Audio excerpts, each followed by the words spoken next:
Hi అండి. పావు kilo బెండకాయలు, అర్ధ పావు చింతకాయలు, అర్ధ పావు టమాటాలు, ఉల్లిగడ్డ, అర్ధ మిర్చి,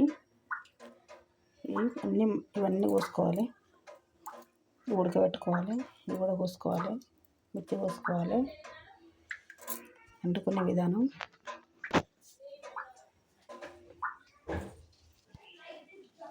ఇవి చింతకాయలు ఉడికినాయి. ఇప్పుడు నీళ్ళు నీళ్ళు దించుకొని ఈ గిన్నెలు అమ్ముకోవాలి. ఎందుకంటే ఓవర్ నీళ్ళు ఉండద్దు. ఇదే పోయినా ముక్కుడు పెట్టుకోవాలి. గంజి పెట్టుకొని ఒక పావున్నర నూనె పోసుకోవాలి. నేను మిర్చి అర్ధపావు అని చెప్పిన, అర్ధపావు చిటాకు వేసుకోవాలి. పావు కిలో బెండకాయలకు అర్ధపావు మిరపకాయలు, పావున్నర నూనె పోసిన. మనం పచ్చి చింతకాయలతో ఎన్ని వెరైటీలు అంటే అన్ని వెరైటీలు చేసుకోవచ్చు. ఇప్పుడు ఉన్నప్పుడు తెలుసా, అంటే అన్ని వెరైటీలు చేసుకోవచ్చు. మంచి కమ్మగా ఉంటాయి. ఇప్పుడు చలికాలంలో చింతకాయలు వస్తాయి కదా. ఈ చింతకాయల్లో ఇప్పుడు మనం చల్లనీళ్ళు పోసుకోవాలి. ఇవన్నీ గోలే వరకు మంచిగా చల్లనీళ్ళు పోసుకోవాలి. కొన్ని పోసుకొని ఇప్పుడు పోపైతే కానీ పోటుకులు వేసుకొని ఉల్లిగడ్డను పచ్చిమిర్చి పోసుకున్నాం కదా, పోట్లు వేసుకోవాలి. మంచిగా గోలాలి. ఇలా కొద్దిగా పసుపు వేసుకోవాలి. ఇట్లా గోలినాక పసుపు వేసుకోవాలి. అల్లం పసుపు కొంచెం గోలాలి, మంచిగా మగ్గాలి. పచ్చిమిర్చి మగ్గినవి. ఇక అల్లం వేసుకోవాలి. ఒక స్పూన్ అల్లం వేసుకోవాలి. ఫస్ట్ వేసినాం అనుకో, ఎందుకంటే మాడిపోతుంది. ఫస్ట్ మాడుతుంది, అల్లం కూడా అడగంటుంది. ఇక కొంచెం సేపు కలిపినాక మనం ఇందాక బెండకాయ వక్కలు, పావు కిలో బెండకాయ వక్కలు వేసుకోవాలి. నూనెలో వేసుకొని మంచిగా కలుపుకొని ఇవి కూడా కొంచెం మగ్గాలి. మగ్గినాక అప్పుడు టమాటా వేసుకున్నాం.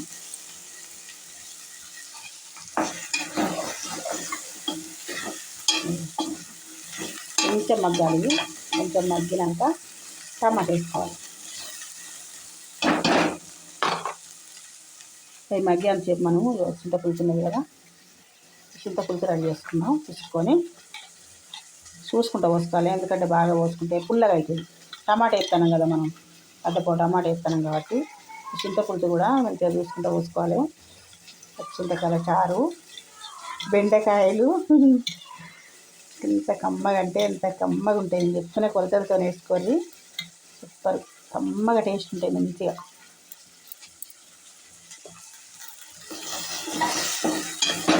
సిమ్లో పెట్టుకోవాలి. ఇవి బెండకాయలు సిమ్లో వేసుకుంటే మాడిపోవు, మంచిగా ఫ్రై అవుతాయి. బెండకాయలు మంచిగా ఫ్రై అయినాయి. ఇప్పుడు మనము ఇక టమాటాలు వేసుకున్నాం. టమాటాలు వేసుకొని ఇలా కొంచెం ఉప్పు వేసుకోవాలి. ఒక స్పూన్ ఉప్పు వేసుకున్నా. మంచిగా మగ్గుతాయి టమాటాలు, మంచిగా మగ్గుతాయి. ఈ టమాటాలు కొంచెం మగ్గినాక అప్పుడు మనం చింతపులుసు వేసుకోవాలి. కారపొడి వేయకూడదు. కారపొడి అదిగా ఇదే పచ్చిమిర్చి వేసినాం కదా, పచ్చిమిరపకాయలు, పచ్చిమిరపకాయలు, టమాటాలు, బెండకాయలు. మనం కొంచెం మూత పెడదాం. మూత పెట్టినాక కొంచెం మగ్గినాక బెండకాయలు మగ్గినాయి, టమాటాలు మగ్గినాయి.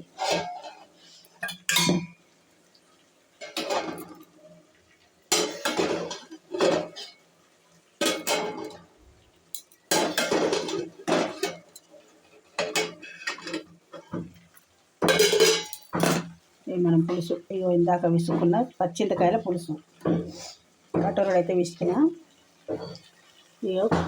ఇలా పోసుకోవాలి. చూసుకుంటూ పోసుకోవాలి. ఉప్పు ఎట్లున్నదో చూసుకోవాలి.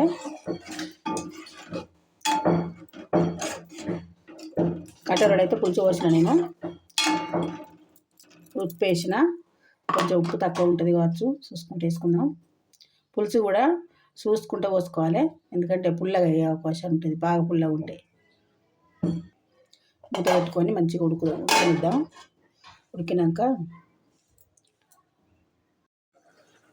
కూర అయితే దగ్గర పడ్డది. సూప్ కావాలంటే సూప్ ఉంచుకోవచ్చు, దగ్గరికి కావాలంటే దగ్గరికి ఉంచుకోవచ్చు.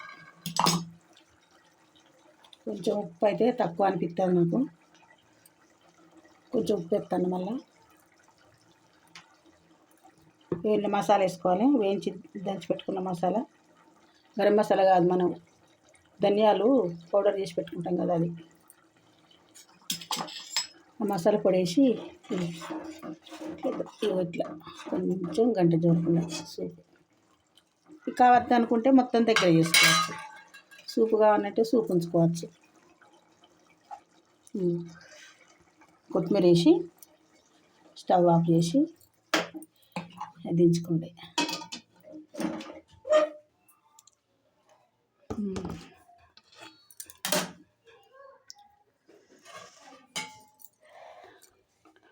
బెండకాయ, పచ్చిమిరపకాయ, టమాటాతో కూర రెడీ అయింది.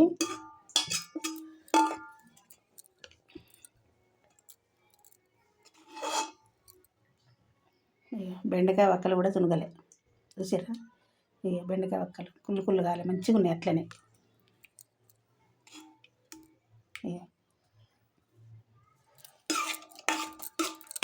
ఎంతో టేస్ట్కరమైన పచ్చిమిరపకాయలు, బెండకాయ కూర రెడీ అయింది టమాటాతో. నచ్చితే లైక్ చేయండి, నలుగురు షేర్ చేయండి.